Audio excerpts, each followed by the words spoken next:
બનાસકાંઠાના ડીસામાં ખાદ્ય મરચાના ઉત્પાદન એકમ પર ફૂડ વિભાગે દરોડા પાડ્યા। દર્શન માર્કેટિંગમાંથી મરચું પાવડરનો જથ્થો જપ્ત કરાયો।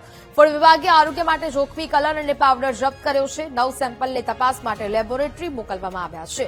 2500 કિલો એક્સપાયરી જથ્થો ડમ્પિંગ સાઇટ પર નાશ કરવામાં આવ્યો છે। આરોગ્ય માટે જોખમી છે તે કલર છે તે ઉપયોગમાં લેવામાં આવતો હતો। જો કે અહીંયા એકમ પર ફૂડ વિભાગ દ્વારા દરોડા પાડી આ કાર્યવાહી કરવામાં આવી છે। ખાદ્ય મરચાના ઉત્પાદન એકમ પર દરોડા પાડવામાં આવ્યા। 9 સેમ્પલને તપાસ અર્થે મોકલવામાં આવ્યા છે।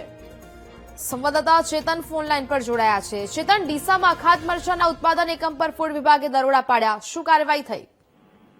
જી સ્નેહા, ડીસામાં જીઆઈડીસી વિસ્તારમાં જિલ્લા ફૂડ એન્ડ ડ્રગ્સ વિભાગ દ્વારા દરોડા પાડવામાં આવ્યા હતા, જેમાં ડુપ્લિકેટ મરચું બનાવવામાં આવતું હતું, જેમાં ઘઉંના ભૂસામાંથી કલર અને કેમિકલ યુક્ત પાવડરનો ઉપયોગ કરીને ઘઉંના ભૂસામાંથી મરચું બનાવવામાં આવતું હતું। ડીસામાં અવારનવાર નકલી ઘી, નકલી તેલ, તો હવે નકલી મરચાનો પણ પર્દાફાશ થયો છે। ત્યારે જિલ્લા ડ્રગ્સ એન્ડ ફૂડ વિભાગ દ્વારા કાયદેસરની કાર્યવાહી કરવામાં આવી છે અને જે મુદ્દામાલ સ્થળ ઉપર મળ્યો છે તેને ડમ્પિંગ સાઇટ ઉપર જ નાશ કરવામાં આવ્યો છે અને લેબોરેટરી ટેસ્ટ માટે પણ મોકલવામાં આવે છે। જી નેહા। બિલકુલ ચેતન, જાણકારી બદલ આપનો આભાર।